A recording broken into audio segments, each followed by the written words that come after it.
Hi, it's Luke from the Leicester Property Blog and also Knightsbridge Estate Agents and Valuers, and today I want to talk about one of the common questions is Leicester too densely populated? Has England's green and pleasant land all of a sudden become England's green and overcrowded land? With the nation's ever increasing population and the double whammy that we're now living longer, this means that as each year goes by, there is an ever-growing strain on public services and in particular, my favourite topic, housing. It's no wonder some people are saying things like we're at a crisis point when it comes to infrastructure, roads, schooling, community groups, and in particular, there aren't enough houses to go around. I hear it all the time. People are complaining that Leicester looks like a building site. We're packing people in like sardines, and the commute to work is getting longer and longer and longer in the morning. Now, starting with the UK as a whole, there are 698 people per square mile, whilst if we make a comparison to England, there are 1,103 people per square mile. If we then narrow that down a little bit further and look at Greater London, there are 14,587 people per square mile. Now, these sound big numbers until you drew down and realise a square mile is an awfully big area. There are only 93,600 square miles in the whole of the UK, and that includes the wilderness areas such as Scotland. So let's now look at more realistic areas of land, and I want to look at my favourite, the acre.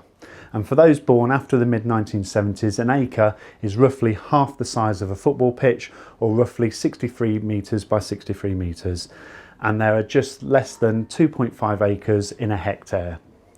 So the population of Leicester is 508,916 and the total area of Leicester is 27,024 acres, meaning there's 18.8 people living per acre within Leicester.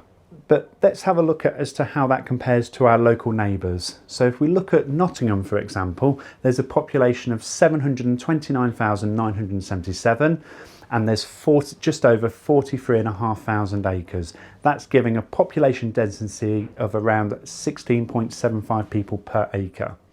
If we then compare that to Derby, so talking football rivalries here, then the population is 270,468 with, again, around 15,840 acres.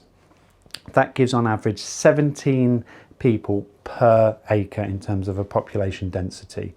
For comparisons to Loughborough and Rugby, then please refer to the chart to my left-hand side. So as you can see, only just under 19 people live per acre within Leicester. Interesting when you compared to Greater London, which has a population density of around 23.26 people per acre, and London's most crowded suburb of Pimlico, which is 92 people per acre. But then Pimlico is nothing when you compare it to a district within Barcelona, which has a density population of around 214 people living per acre. So big difference. So is Leicester overpopulated? Yes, it may seem that way when we look at school time, the rush hour, when we're sitting in traffic, trying to get to different destinations or trying to book that doctor's appointment. Yet the statistics show that we aren't. Evidently, we're never going to have an even spread of population, as can be seen from the figures in the table, and the remote nature of some parts of the country, we would not be able to withstand high densities of new people without enormous infrastructure investment. Yet we could accommodate a much larger population in the UK, and in particular Leicester, although there would need to be some trade-offs.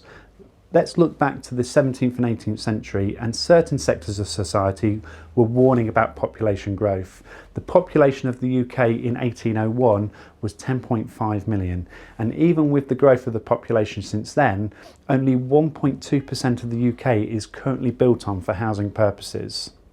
The question, it seems to me, is not can we manage, but would a larger Leicester population change our new way of life for better or possibly worse?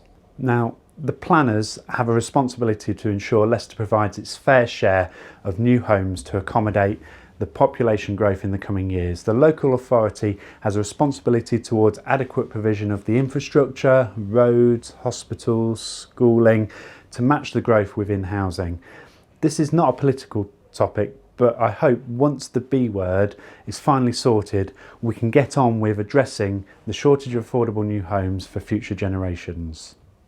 If you would like more information about what's going on within the Leicester property market, please reach out.